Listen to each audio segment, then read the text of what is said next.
Lillard brought his team to the Western Conference Finals. Not that he didn't have some help, he certainly did, but if you took him off that Portland team, maybe they sneak into the 8th seed that year? Instead, they're the 3 seed who just made the Western Conference Finals. In Game 4 of that matchup, Curry outscored Lillard 37-28, and the Warriors won by 2 in OT. Curry walked off that court still wearing the crown. Or is he?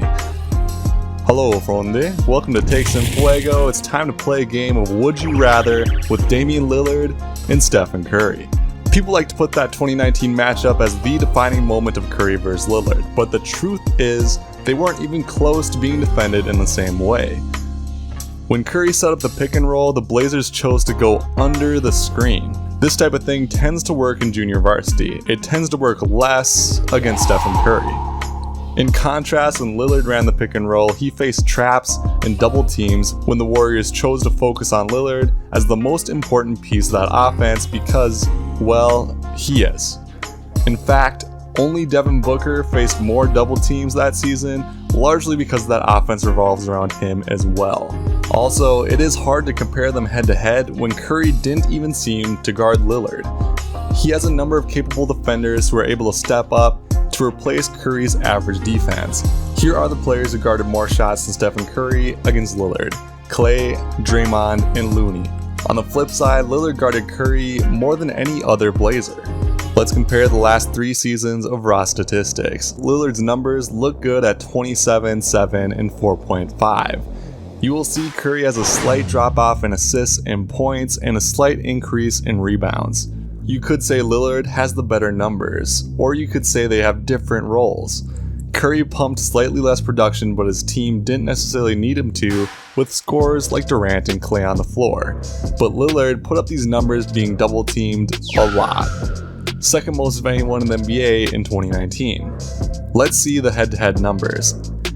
And the Warriors are 24-6 over the Blazers when they play each other, including that Western Conference Finals sweep.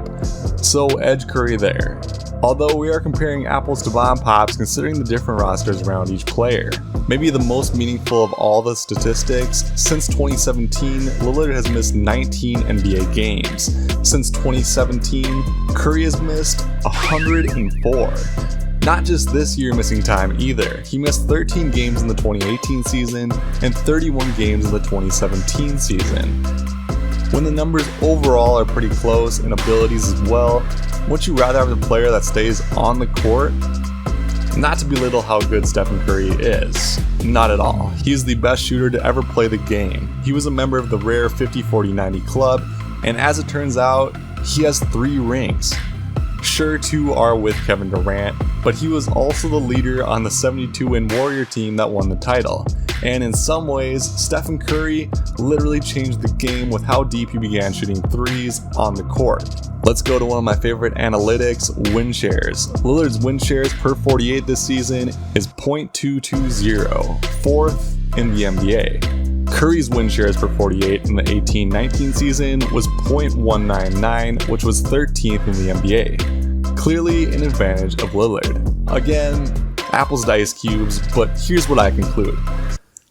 If we are comparing who had the better career or who will go down as a better player when both retire, I don't even think it's close. Curry, hands down. But if we look at the past few seasons and we determine who we would rather have on our team right now, in 2020, where Curry will turn 33 next season, and you look at how good Lillard makes the Blazers and all the different things he's able to do for that team while being double teamed a lot, I just have to say that right now I would rather take Lillard. He just means more, period. He's hitting his career peak, and he runs every part of that offense. In the bubble, he's been probably the best player. Well, him and Bol Bol. For more videos, including how the deep 3 is changing the NBA, check out the video on the screen, and be sure to subscribe, or I will release a diss track to Damian Lillard and tell him you did it.